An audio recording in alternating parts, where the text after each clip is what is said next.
Tonight, a Liberal leadership field coming into sharper focus. Let's say the candidate did have a lot of economic experience. Let's say the candidate did deal with crises. Who's entering, exiting, and the wait for frontrunners to join the race. And what Ontario's premier is saying about the impact of Trump's tariffs on jobs in his province. This is serious. It's unprecedented. A unique look inside a Canadian cockpit. 3, 2, 1, water's away. Helping in California's catastrophic firefight. New revelations in previously top-secret documents about the Soviet spy who worked for the late Queen. Plus the good news about Princess Kate's health prognosis. Plus, incentive on pause. Why Canada's EV rebates are suddenly running on empty. And the sights and sounds of a rare rock discovery. We'll tell you why that boom is potentially historic. It landed right between my legs.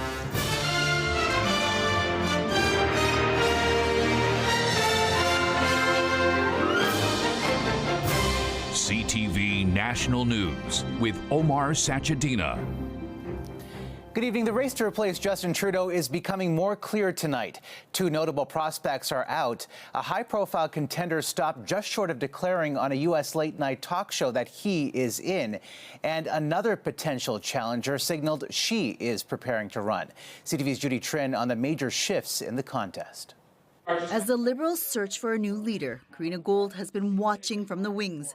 But the 37-year-old government House leader is ready to step up. I'm literally hearing from every age and demographic in this country that are excited about the possibility of renewal, of energy, and of change. Gould says she can raise the $350,000 entry fee.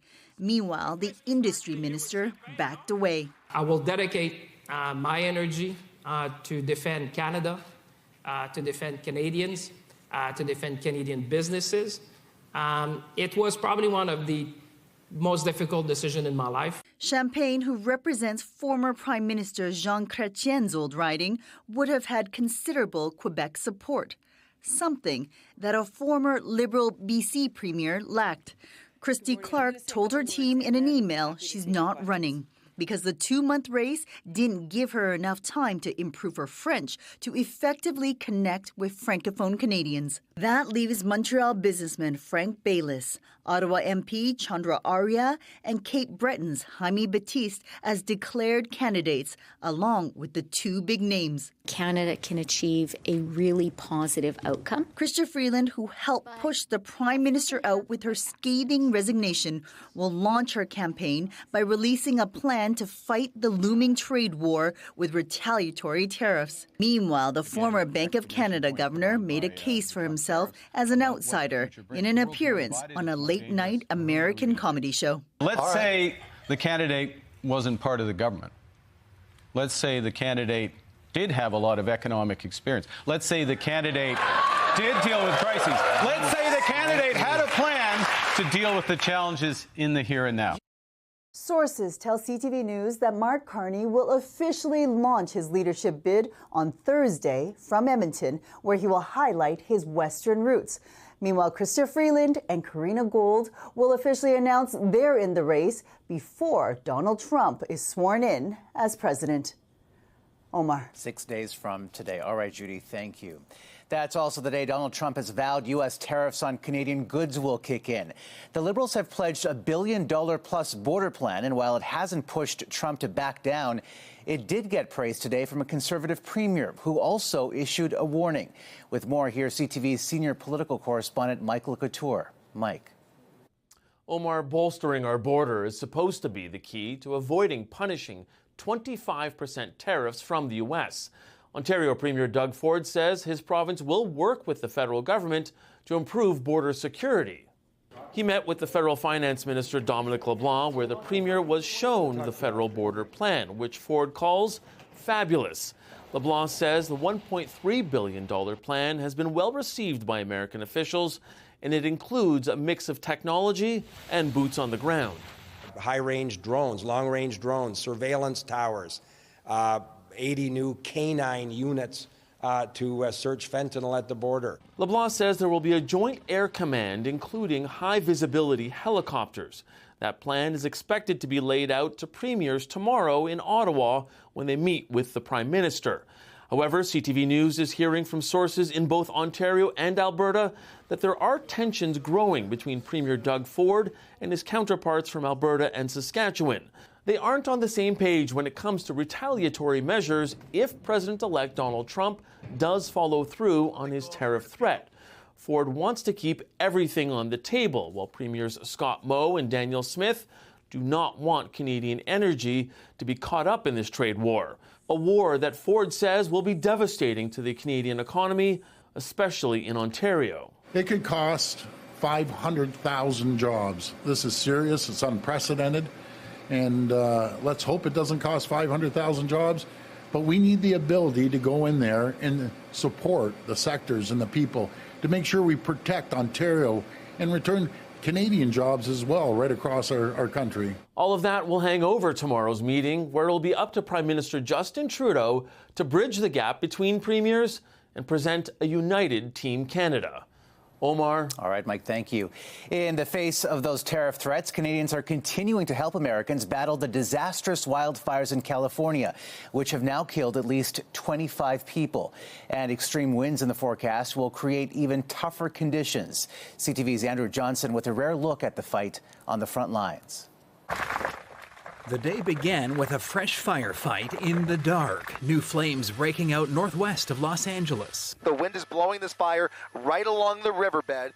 Crews from British Columbia-based Coulson Aviation were called in with Chinook helicopters equipped with night vision, capable of dropping up to 11,000 liters of water. The big message is that firefighting at night is here to stay.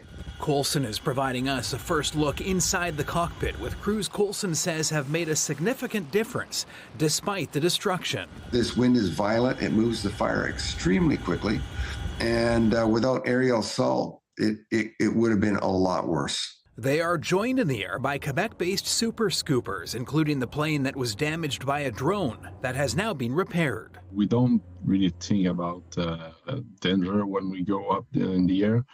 We just think about what we have to do. The entire region, millions of people around Los Angeles, and thousands of firefighters are on high alert over predictions of powerful winds. The worst winds are predicted today for the late afternoon and into Wednesday. Close to 90,000 people are on mandatory evacuation order. In some areas already ravaged by flames, people are returning to take a look at what's left. When I first rounded the corner and saw the building, I couldn't control my emotions. This was our home. Canadian Mary Fish and her family are still staying with friends. Their home in Pacific Palisades has survived where so much else has not. Everyone's lost something, multiple things. But, you know, the sense of community is strong. They say they are focusing on just getting out of bed every day and pushing uncertainty aside. We don't know what the future holds, but we do know there will be a future, and we're going to go into that future together. Andrew Johnson, CTV News. Overseas, secret intelligence documents that have now been declassified are revealing new details about an art historian at Buckingham Palace who lived a double life as a Soviet spy. The late Queen wasn't initially told about the breach because palace staff didn't want to worry her, but she did find out years later. CTV's Alex Karpa on her reaction. A Soviet agent with access to the Queen, art historian Anthony Blunt, who oversaw the official royal art collection for decades, admitted he had been part of the so-called Cambridge 5 group of spies. To have a Russian spy in such close quarters to the monarch is pretty frightening. In one of the released files, Blunt confesses to an MI5 officer for immunity from prosecution that happened in 1964. But the late Queen was apparently kept in the dark. When she was informed of the full story in 1973, her private secretary reported that, quote, she took it all very calmly and without surprise. Her reactions is quite typical, very much of the monarch that she was. Blunt was publicly revealed as a spy by Prime Minister Margaret Thatcher in November 1979. He was stripped of his knighthood. I was persuaded by Guy Burgess that I could best serve the cause of anti-fascism by joining him in his work for the Russians. This was a case of political conscience against loyalty to country. Sir Anthony Blunt was the fourth man in the Cambridge spy ring. Blunt is portrayed in an episode of The Crown where the Queen is informed of his double-agent life. The Cambridge spies inspired several books, TV shows, and movies. The confession of ringleader Kim Philby was also released today. He is revered in Russia for being a spy and is honored with this plaque in Moscow. He had worked for MI6 since around, I think it's 1940. And he had passed so many secrets over to the Soviet Union. The confessions shedding new light on secrets from Britain's past. Alex Karpa, CTV News. Positive news from the Royals today about the Princess of Wales' health. Kate announced the news online today, saying it is a relief to now be in remission, and I remain focused on recovery. Very nice to meet you too.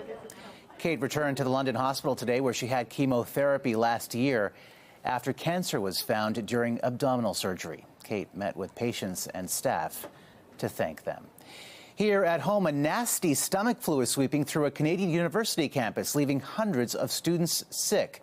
Here's CTV's Heather Wright on the symptoms to watch out for and how to protect yourself. It's called winter vomiting disease for a reason.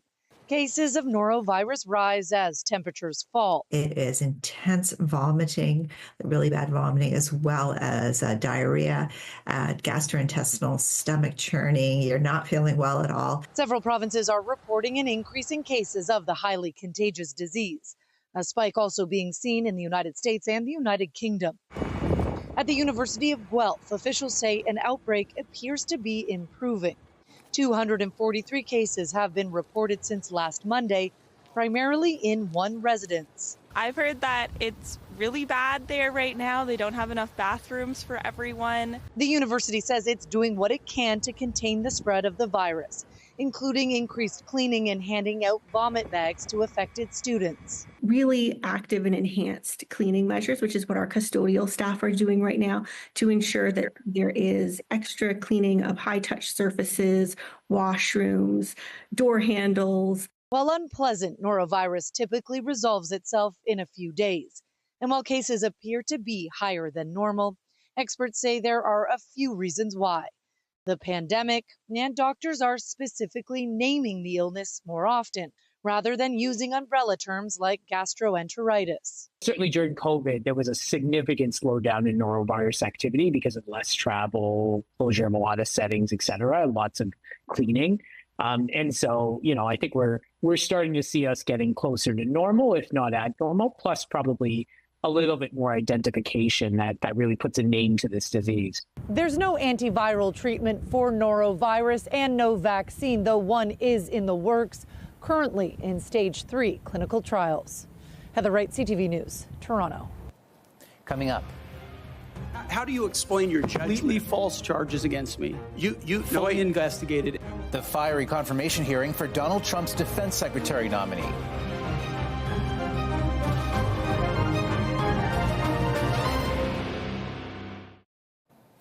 The U.S. special counsel who investigated Donald Trump's bid to overturn the 2020 election has closed the case against the president-elect. In a newly released report, Jack Smith says he believes Trump would have been convicted and stands behind his decision to bring criminal charges. The case was dropped because of a Justice Department policy that sitting presidents can't face federal prosecution. Donald Trump responded on his Truth Social platform, calling Smith, quote, deranged, and claiming he was totally innocent. Trump's pick for defense secretary got a fiery grilling on Capitol Hill today, in the hot seat for a high-stakes hearing about his past. CTV's Washington bureau chief Joy Malbin on the showdown. Greeted by supporters and protesters, security force will remove. Pete Hegseth, the Fox News anchor and decorated Army veteran, defending his credentials. When President Trump chose me for this position, the primary charge he gave me was to bring the warrior culture back to the Department of Defense. Grilled over his shifting controversial views. It hasn't made us more effective. Including that women should not serve in combat roles. Please explain these types of statements because they're brutal and they're mean. Will you support women continuing to have the opportunity to serve in combat? Senator Tammy Duckworth, who lost her legs in Iraq, ripped into Hegsworth over his lack of experience. How can we ask these warriors to train and perform the absolute highest standards when you are asking us to lower the standards to make you the Secretary of Defense simply because you are buddies with our president-elect? And it got personal. Can you so casually cheat on a second wife and cheat on the mother of a child that had been born 2 months before, and you tell us you are completely cleared? Hegseth has denied allegations of sexual assault, accused of financial mismanagement of veterans groups, and even accused of showing up drunk at work. Will you resign as Secretary of Defense if you drink on the job? I've made this commitment on behalf of Will you men and women I'm resign serving. as Secretary of Defense? Deployment I'm not of my hearing an life. answer to my questions. Hegseth admits he's not perfect, calling it all a smear campaign. Republicans coming to his defense. How many senators have showed up drunk to vote at night? Have any of you guys asked them to step down and resign from their job?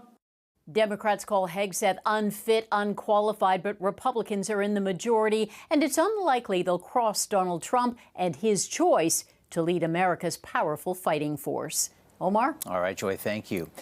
Developing news out of South Korea tonight, where law enforcement have detained impeached President Yoon Suk-yeol. At least 1,000 police officers were deployed to his residence, where he has been holed up for weeks. Competing protests have popped up near there, one to protect him, the other calling for his imprisonment. This comes after Yoon declared martial law and deployed troops last month before his powers were suspended. A hearing set for tomorrow. Still ahead, why the government is parking a popular program for electric vehicles.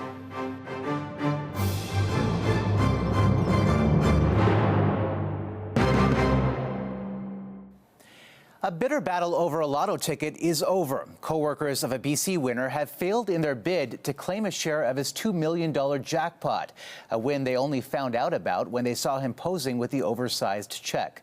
Mandeep Singh Mann bought the winning ticket in August of 2022, which colleagues claim was part of a workplace lotto pool. But the judge ruled Mann purchased the ticket outside of that pool on his own and won't have to share the prize.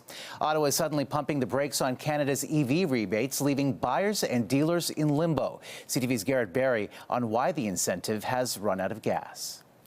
A little over $1,200, and that's based on 30,000 kilometers. Joe Butler has had his Tesla for several years, but he's still excited about how much money he's saved compared to a gas car. And they put it every month, the average month of the cost of gasoline in Newfoundland. His Drive Electric NL Resource Center has fielded questions from curious customers since 2022. They ask the cost of vehicles, how long the battery's going to last.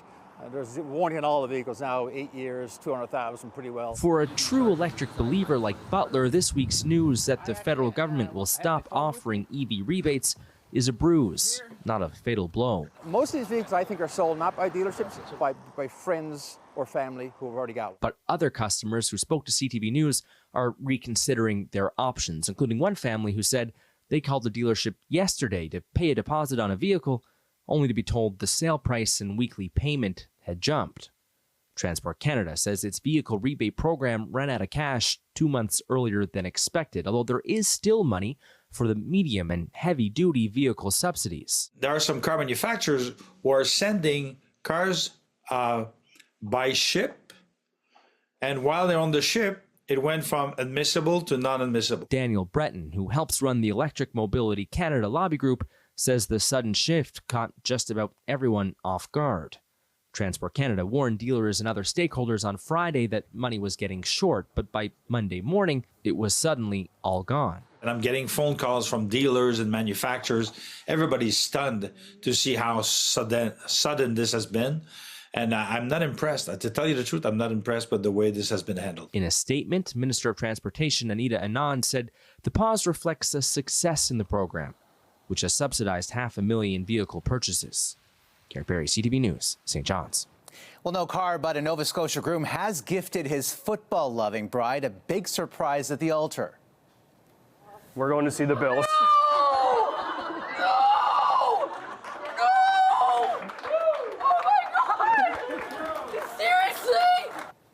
Olivia Doiron is a huge fan of the Buffalo Bills, but has never actually been to a game. Her husband looking to change that. She's basically been like, we're going to the Bills this year at some point. So I was like, perfect. She'll enjoy that. Video of Olivia receiving the surprise gift has now been viewed hundreds of thousands of times online, and the couple is hoping the Bills might eventually see it too. Great gift. Still ahead. A sound from space for the history books.